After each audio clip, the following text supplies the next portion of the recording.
Welcome into Pressbox Live. I'm Stan the Fan Charles of Pressbox and PressBoxOnline.com.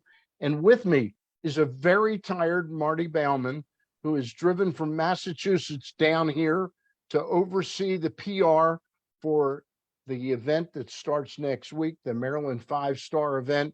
We're going to talk to Marty, and the pretty face below Marty on your screens is Kaleigh Collett. And Kaleigh Collett was with the Maryland 5-Star. She's now works for the Eventing Association, the National Federation for Eventing, as their marketing coordinator. We're going to talk to both of them about the big event that's coming to Cecil County at Fair Hills next week, a week from today. But first, I got to tell you a little bit about the Costas Inn. I know Kaleigh and Marty have sampled great steamed crabs, but nobody does them better than the Costas Inn. Costas Inn, everybody watching this right now knows the Costas Inn is the preeminent place for crabs, crab cakes, crab soup. They've got incredible steak specials every night on the menu. And now, in the past year and a half, they have really stepped up their curbside pickup. A lot of people still not comfortable going into restaurants. Costas Inn wants to make it easy for you. Go online, CostasInn.com. You can order your food, you can pay for it online, and when you pull up, you don't even have to get out of your car. That's Costas Inn, one of my favorite places. Well, we turn back to our guest, and Marty Bauman of Classic Communications, and Kaleigh Collett of the National Federation for Eventing, the U.S., the Eventing Association. I'll get it straight. Marty, tell us a little bit about how much work has gone into getting ready for launch on this thing. Well, a lot would be the answer. I can tell you in all honesty that the work on this year's event began last year, the same night as last year's event ended. We had a little powwow, talked about things that needed to be done this year, and really it's 52 weeks of work. You know, when you talk about equestrian sports as opposed to most other sports, you have to be dealing with both horses and with human athletes as well. So there's a lot to consider.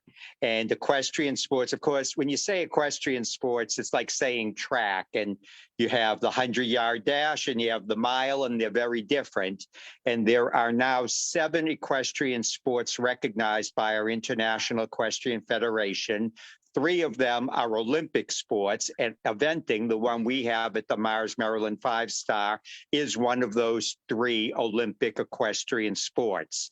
So we have really a lot of Olympic veterans, Olympic medalists, and because this event is one of the biggest in the world, we have athletes that come over from Europe. We have the top stars, as you know, Stan. So planning for all this really takes a lot. You have what you call like the infrastructure to deal with. You have the planning on getting the entries. You know, the big names want to come, but you need to be in communication with them. We need to plan the marketing. We need to plan the hospitality. We need to plan the promotion. And we're thrilled that for the second straight year, you've chosen to really help us out by spreading the word about this great event. Well, we've had a great partnership since Terry Hazeltine came to town with Maryland Sports, and we're big backers of whatever Terry's involved in. We want to be out there and helping to get the word out. Kaleigh, you have a unique perspective. You worked for the event last year. You worked for the 5-Star, and now you work for the U.S. You know, it's funny. I went to my own handwriting. I've got the U.S. Eventing Association, and I go, why is Kaleigh Collett versus Eventing Association? It's U.S. Eventing Association. So I was stumbling. So you've got this unique perspective on it. How did you think the first year event went, and how do you see this year's event shaping up? Yeah, absolutely. So I think something that's been so fantastic in this new new role of mine is that I tow in the event. I'm still very close with the team, and I actually am spearheading the young event horse championships that are happening at the event. So I'll still be there on site helping the team and getting to work with the next generation of hopefully future 5-star horses, which is super exciting. But as far as last year's event, I think we came off of it absolutely thrilled with the results and with how the spectators and fans and competitors received the first event. We couldn't have been happier. I know coming off of a canceled event for the pandemic and all that came with all the preparations for that, we truly lived and breathed it for 2 years straight before that first event went off. And it was fantastic. It wasn't without hiccups like any first year event. Of course, we're going to have little things that don't go exactly the way we'd hoped, but I know the team has been working absolutely tirelessly the entire year. Like Marty said, I think we had meetings during the event last year talking about how we could make it better this year. So the team there has been spectacular, and I have absolutely no doubt that it's going to be even more exciting this year. I know, Marty, that they're changing a little bit of the cross country. They've made it less uphill toward the finish of it. But what are some of the other things that they're doing? Were those more customer venue upgrades or something like that, rather than things that actually impacted the horses and the riders? Well, actually, all of the above. The shopping layout with all our vendor booths, and there is incredible shopping at this event. I couldn't believe it. I went out there to see the event, and I go, wow, there's some really great stuff here. Yeah, there's great stuff for your horse, there's great stuff for your dogs, and there's great stuff for people as well, whether it's clothing, whether it's things for the home, all kinds of things. So great shopping, and that has been expanded this year. Okay. Also, the ticket seating situation has been altered. One thing when you run a first-time event, you learn by doing. Yep. And even though, of course, a lot of people with history in the sport and history in other events were involved, when you put something on for the first time, you see ways that you can improve. And this event, of course, did learn by putting it on last year, and there will be improvement. And so, the whole fan experience will be different, upgraded. Everything that's been changed has been changed in making it a better experience for all the fans who come out, but also the competition. And, cross country really is what this sport is all about. And they altered the cross country course a little bit. Dressage that happens on Thursday and Friday, we liken it to ballet on horseback. Mm-hmm. And it's great. But if you're a first timer coming to see this sport, it's pretty and it's nice, but it's repetitive. They all do the same test. And if you really want to get caught up in the excitement of this sport, it's cross country day. That's what it's all Saturday about. Is the day, right? It is the day. And if you've never seen this sport of eventing and you're wondering, will I like it? Will I understand it? Come out on cross country day. That's you'll the like day it. To go out. Yeah. As you know, I'm from Boston, and I grew up in the city. My neighborhood didn't have horses. We had buses. And my friends... You probably had policemen on horses. Well, not in my neighborhood, okay. But certainly in Boston, yes. Yeah. And, my friends and I, we knew baseball, football, basketball, hockey, nothing else. But since I've gotten involved with this sport, when I have introduced my friends to cross country, they go, oh my God, that's unbelievable. It is breathtaking excitement. And really, anyone who comes out, I will guarantee they will find it a very exciting thing to watch. Kaleigh, that's what I was going to ask you. The dressage and then the show jumping and the inspection on Sunday. The dressage is Thursday, Friday. Show jumping is Sunday. Is that more for people that are sort of old school eventing people, or do you think somebody like me can really, in 2 or 3 years, learn the insides of it to appreciate it? Yeah, I think the most wonderful thing about our sport is all of us are always learning. I think even me, who's been in it since I was a kid, I'm still learning so much about the sport every time I go and watch, and there's still so much excitement when I see it. I think dressage is always going to be the hardest thing for people to get a firm grasp on, but cross country and show jumping, I think it doesn't matter who you are, it's going to excite you for sure. The thing about show jumping that's so special is it's the last day, and we go in reverse order from the lowest place rider to the top place rider. So constantly things are moving, the rankings are shifting, everything's moving around, and you're gripping your seat thinking, who is going to win this? Because until the very last second, you don't know. And I can't move on without saying, Marty, this year we're going to have the cross country course going through the main arena. And for fans, that could not be more exciting. So if you are going to come out cross country day, it doesn't matter where you are on the property, you are going to have a blast the entire time. How complicated is that, Marty, to have carved out a way for those horses to run through the arena, so to speak, where the eventing is? I mean, where the dressage and show jumping is. Yeah, well, for one thing, I will tell you, it makes things more difficult for the course designer for the show jumping class on Sunday, because normally he could build, once the dressage is over, he can start to build the course for the Sunday show jumping. But now he can't build until Saturday is all done. And this is like taking the ice down at Boston Gardens and putting the basketball court, the parquet floor down. Yeah. Right. And if, because of TV, they don't start the afternoon game till 3, there's precious little time in between. Good analogy, Stan. That really is. But as far as the difficulty for the cross country course designer, he just has to work it out, because there is an entrance and there is an exit. We have 2 gates there, so it can be done. And it does make for a great situation where fans can sit in that grandstand on Saturday, see other parts of the cross country course on the giant scoreboard, the Jumbotron, and then actually have horses come in the ring right in front of them.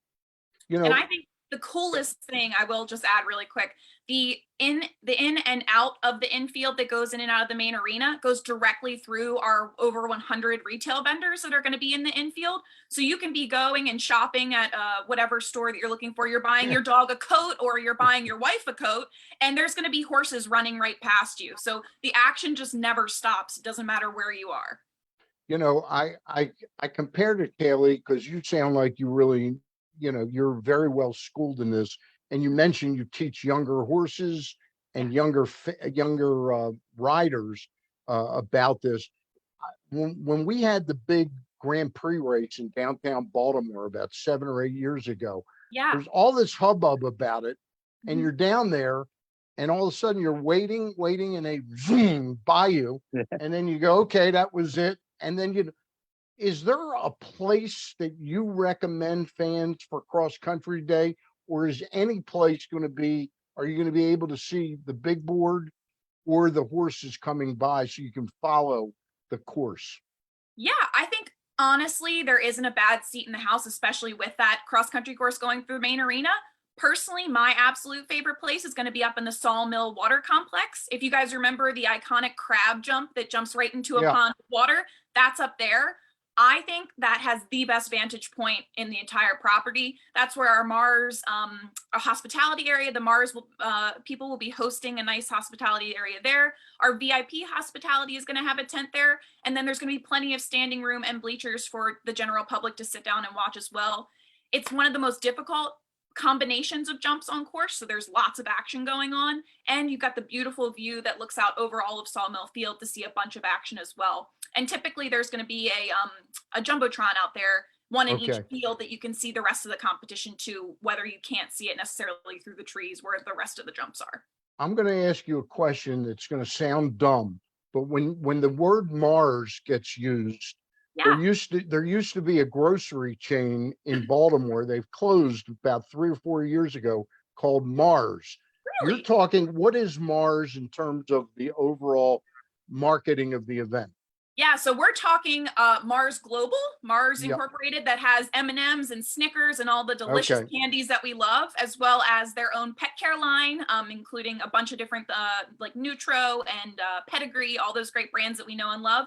And then they have the Mars Equestrian. They have brands like Buckeye Nutrition and other things like Sound Vet Care that they use to reach out to the equestrian market.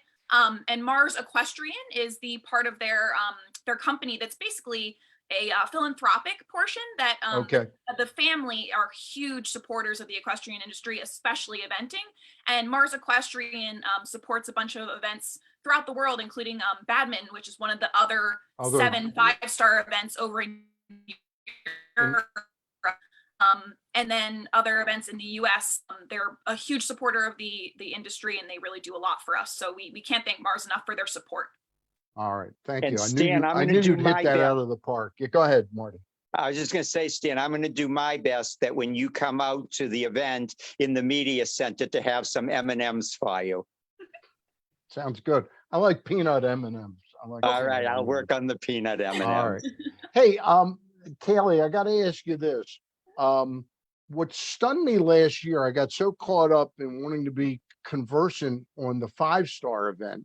Yeah. And then I would say something on the air, like, the dressage the dressage starts at, where's my sheet? I had one with the times.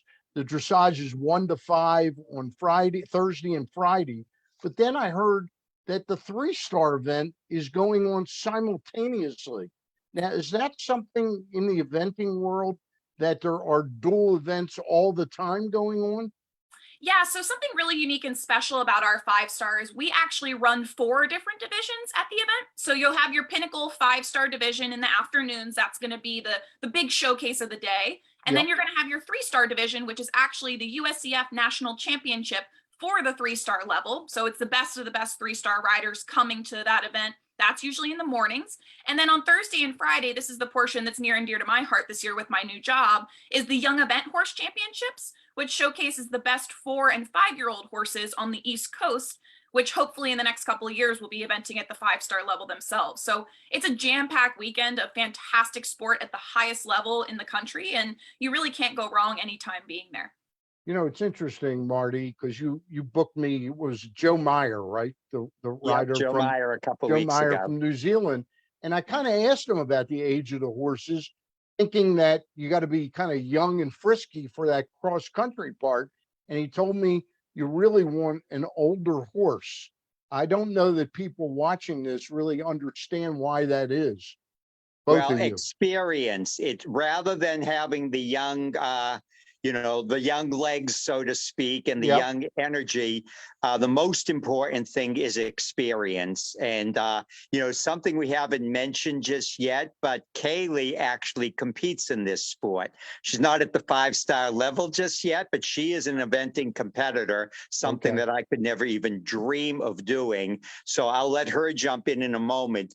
But it's 2 things. The horse and rider have to develop a rapport, because when you go out on that cross-country course, the horse has to have complete faith in the rider that the rider won't ask him to do something that could be dangerous. He has to believe in the rider, and they have to know each other. But also the experience of having done these kinds of things before, having seen different, what we say, questions from the course designer. And that really is a bigger factor, although, of course, physical ability always remains a factor.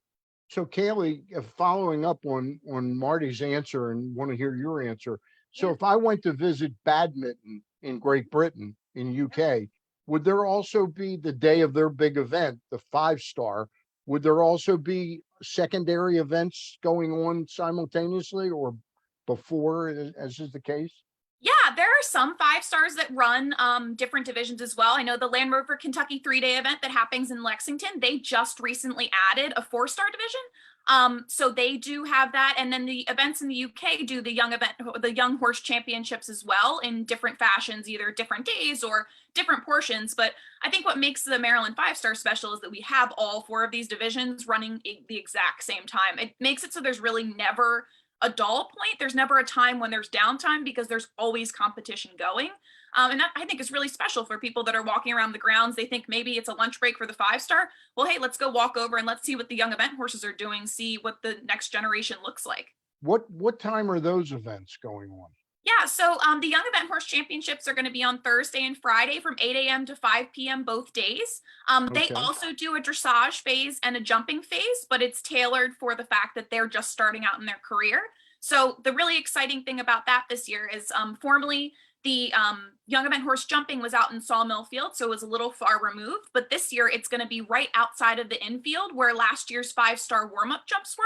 So it's just going to be about 100 yards from the main arena, and it's very easy to access if you want to see future stars of our sport. And they do a cross country, these young horses? Or this do. is more for Yes, teaching they them? do. It's smaller jumps. Okay, Yeah, so it's smaller jumps. They're smaller jumps, but they do the exact same kind of test, and there's just fewer of them. So like the 5-star has anywhere from 40 to 45 jumps. The young event horses have about 15. all right. And one more question about that, because I'm fascinated by that. Yeah. Are you also teaching young riders as well? Or is it more veteran riders helping to teach young horses? It can be both. I think that's something really cool is that from the young event horses to the 5-star, you have some people, I know we have some really young competitors, Woods Bauman's one that comes to mind, that are in their early 20s doing the 5-star competition already.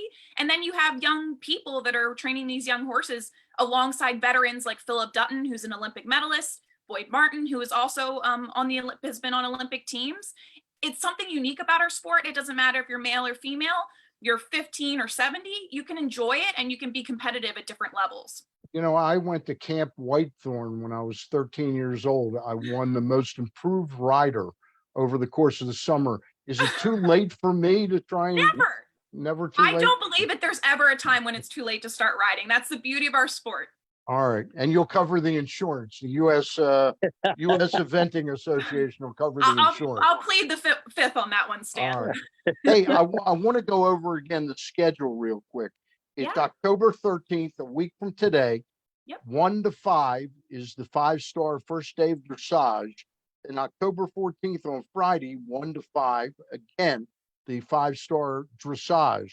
Saturday, October 15th, cross country from 1 to 4, approximately 1 to 4. October the 16th, which is Sunday, there's a second horse inspection and the show jumping. Second horse inspection is 8:30 to 9:30, and then the show jumping is 1 to 4, and then a winner will be crowned. Last year, when you booked me Boyd Martin, Marty, did you have any idea he was going to be up for this? I mean, it sounded like he was sort of a real long shot. Well, I wouldn't say Boyd was a long shot. No, I mean, he would be always a contender. Always a He is- contender.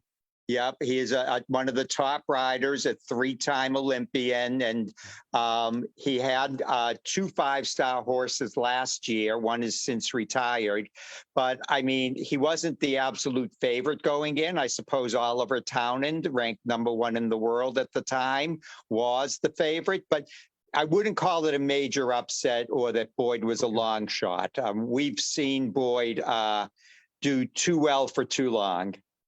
You know, it was And funny. Stan, Yeah, go I ahead. actually want to add one thing. When you were giving that schedule about the 1 to 5, that is for the 5-star competition. Yeah. Each of those days, the 3-star will be competing in the morning. So What there time? is Like 10 to 12, 10 to 1?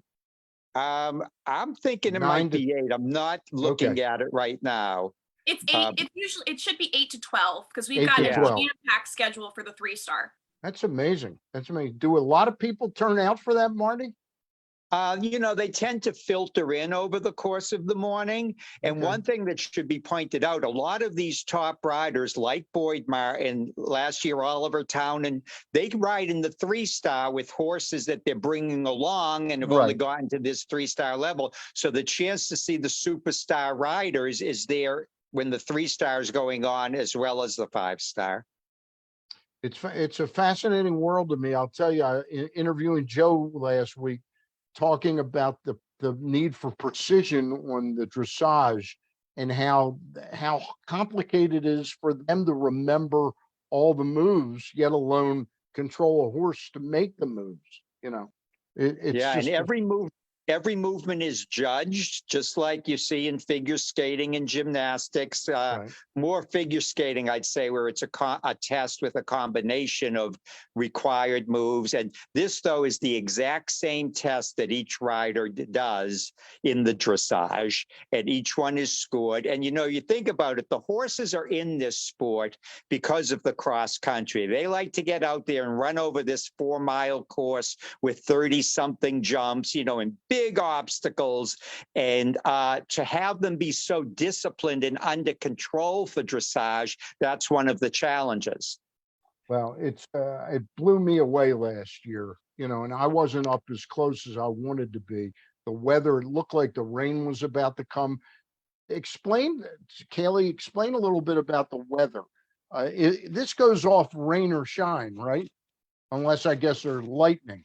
It Right. sure, it sure does. I think that's something that is a big joke in the sport of eventing. It's everyone else may be canceling their games and doing other things, but the eventers go out. It doesn't matter what the conditions are. Obviously, we got so lucky last year that the rain didn't Yep. pour until the last competitor was just finishing their course. So while us spectators and workers got a little wet while we were trying to get out of the venue, the horses really got the best conditions possible. But these horses, I mean, at the 5-star level, they've had so much experience. They will run rain or shine. They don't care if it's muddy or dry or the ground's hard. They have their job and they're going to do it regardless. So it makes the spectator experience kind of interesting. I have a full rain suit that I have prepared for this year because I got bet you last do. year I didn't have a single waterproof outfit with me. So I'm a little better prepared this year, but it's definitely, it's enjoyable regardless. Well, I can't wait to see what some of the changes are and the improvements in the food. I understand there's going to be food trucks there this year, as well as the restaurants that are set up. And the shopping was really just amazing. Marty, I'm going to give you the last couple minutes to explain to people that might be coming either from Baltimore or might see this and might be in Philly and say, that sounds like a good idea. Is it easy for somebody that's coming to the event to know where to go to get into park and where to go? Yep, I would suggest going to our website, Maryland Maryland, 5-star. Maryland5star.us, right? Good, super. The number 5, Maryland 5. That's right. Yeah, not spelled out the digit exactly.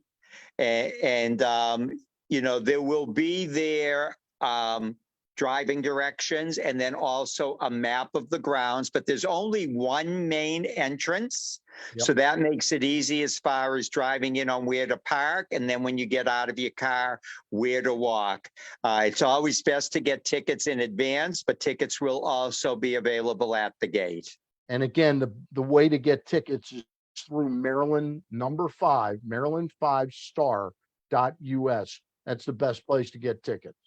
And we should also mention just very quickly, for people who have not seen it before, it's a beautiful day in the country, gorgeous setting. There is a food fest. There is a beer and wine fest. And it's just, you can have a great day even if you don't watch a horse go. I understand that. I've learned enough through working with Terry over the years that nothing he does there's nothing more important than getting people to come into Maryland and stay overnight and all that. Are there a lot of people that trail events like this that are really the eventing cult, so to speak? And I don't mean that in a negative. I don't mean that in a negative way when you say cult, but there's a lot of people that follow this, aren't there? People do travel in without question. When we talk about a 5-star, obviously the highest level in the sport, there's only 7 5-star events in the world, Yep. 2 in this country. So the chance to see this highest level, the best horses, the best riders, it's a rare opportunity. So people do travel in for sure from many states. Kaleigh, last question. When I asked the question of what's the difference between 3-star and 5-star, it sounds like these athletes, the horses that are the real stars of the show, they have been, which is something they are seasoned to be at their optimum ability when they're in a 5-star, aren't they? Absolutely. These horses are training day in and day out, year round, trying to find the most optimal way to have them peak at their best performance during this week of this event. Horses are animals. Things happen. It doesn't always work out, but that's the magic of this sport, is when those riders take care of those horses for 365 days a year and they make it and everything just clicks right in the way that it's supposed to. It's just something you can't explain. It's a beautiful thing to watch. And like Marty said, I personally, the shopping's my favorite thing, but there's so many other things to enjoy while you're here. We're going to have corgi racing on Sunday. If you love fluffy little dogs, that's going to be a blast during the lunch break on Sunday afternoon. And, the Beer, Wine, and Spirits Festival, you don't have to enjoy horses at all to come enjoy some locally crafted beer, wine, and spirits. So I don't see any problem with that. Marty, the recently passed away Queen Elizabeth, she was a huge horse person, and probably would have attended an event like this. And there are two in Great Britain. Do you know much about the history of the Queen visiting? Or Well, I maybe don't know, Kaleigh does. given, recent years with her age, although she continued to ride right up till Yep. the very end. There were pictures of her riding on horses this year, but the family's been very involved in the sport. The Queen's daughter, Princess Anne, competed in eventing and made the That's right. Olympic team. Rode in That's the right. Montreal Olympics in 1976. And then Anne's daughter, Zara, was a world champion, an Olympic gold medalist, and she competed here last year in the first Maryland 5-star. So the family's been very involved, not only with horses, but in the sport of eventing in particular. One of my earliest memories, again, I was 5 years old at the time, and there's proof that she went to the University of Maryland football game at College Park. But before she went, there was a procession down in Washington. I was born in Washington, D.C. I was 4 or 5 years old. And I remember my mother and my father passed away about two months later. So it's a really fond memory I have of us waving to the Queen as she drove by when I was like 4 Wow. years old. Yeah. That's Wow, amazing. phenomenal. Yeah, it is. Also, go Terps. Yes, go Terps. They play this Saturday against Purdue, and I'll be out at that game. Hey, Oh. Marty, you and I will touch base Monday to firm up a couple things for next week. All right. Sounds good. Again, I want to remind everybody the dates of the event are Thursday the 13th through Sunday the 16th. Thursday and Friday, dressage. Saturday is the spectacular cross country course that the horses chart over. And how many miles is that, Marty? 4? Did you It's say? about 4 miles, and there's hills and over natural terrain and lots of big jumps. All right. It sounds amazing. And again, and then Sunday is the second horse inspection and show jumping. The best way to get your tickets is go to Maryland, the number 5, Maryland5star.us, and there'll be maps on that site telling you how to get to the event. All right, guys, really appreciate it. Kaleigh, you really educated me. Good. I'm glad. Thank you so much for having us, Stan. All right. Thank See you, you, Marty. Stan. All right. Thanks so Thanks, much. Marty. You're a real trooper for driving here. And by the way, It's worth it. And by the way, I didn't give you condolences on Bill Russell, one of the greatest athletes and really the greatest winning player in any sport I've ever watched. Yeah, Seriously. agreed, and a great human being. Yes, he was. All right, guys. See you soon. Thanks, Dan. Ross Grimsley and I will be aboard Monday night. We'll be talking some baseball, and I'll be on with a couple more Zooms about the 5-star event coming up on Thursday the 13th through Sunday the 16th. Bye for now.